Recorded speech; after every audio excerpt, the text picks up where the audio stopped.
Punter for the Tennessee Titans, Ryan Stonehouse, suffered a very gruesome looking leg injury today where a defender essentially ran into his knee and put him into a position known as hyperextension. As of right now, sources have not updated us with the specific knee injury. However, with today's video, I want to focus on the position of knee hyperextension and talk about the potential structures that could be involved with this injury. Ladies and gentlemen, welcome to my channel. If you're not familiar with me, my name is Gallo and I'm a doctor of physical therapy. And with my channel, I take a look at sports injuries and I explain them so that they're a little bit easier to understand. I also go over the relevant anatomy of the injury and talk about what that person should expect when they come to rehab. If you enjoy this sort of content and you want to see more of it, please hit that thumbs up and subscribe to the channel because I will be making more of these in the future regarding sports injuries, rehabilitation, and other physical therapy related content.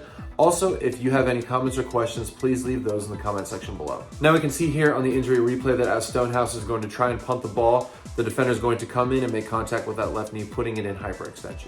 Here I've got a model of the knee joint, and so the knee is formed by two bones that are going to join each other. The first one being the femur, also known as the thigh bone, that's going to come down and form the top portion of the knee.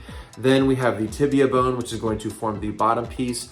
And there are actually four main ligaments that contribute to overall knee stability. The first one being the anterior cruciate ligament, or the ACL for short.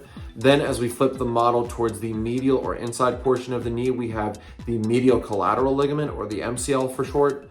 As we move towards the side or the lateral portion here, we have the lateral collateral ligament, or the LCL for short. And finally, as we move towards the back portion of the model here, we have the posterior cruciate ligament, or the PCL for short. There are also two pieces of fibrocartilage that are located in between the tibia and femur bones. You essentially know these as being the medial and lateral meniscus. They are essentially shock absorbers between the two bones. Now let's go ahead and talk about the main motions at the knee. The first motion, where we are essentially bending the knee here, this is known as knee flexion. And the opposite of that, where we're going to straighten the knee, that's known as knee extension. For the purpose of this video today, we'll talk about extension and something known as hyperextension. A norm value for extension is essentially going to be about 0 degrees or maybe a tiny bit of hyperextension. Some people have that just naturally, but for the sake of this video, we're seeing extreme hyperextension. So anytime we're talking about hyperextension, this means we're going excessively into extension.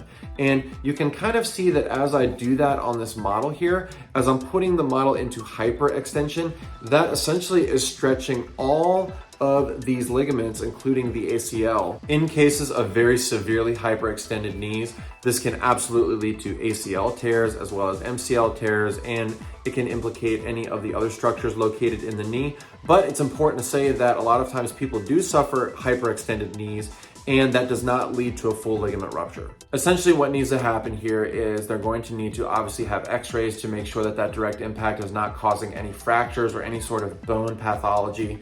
But then after that, once that's ruled out, then they're going to have an MRI. And in this case, in terms of the knee ligaments, there is a grading system for the injuries, and they are grades 1, 2, and 3. In a grade 1 ligament injury, this is where you're essentially getting stretching of the affected ligament. In a grade 2, you're getting partial tearing. And finally, in a grade 3, you're getting a full rupture. If a player has suffered a grade 3, aka a full rupture, usually this requires surgical intervention because the knee is just too unstable to continue.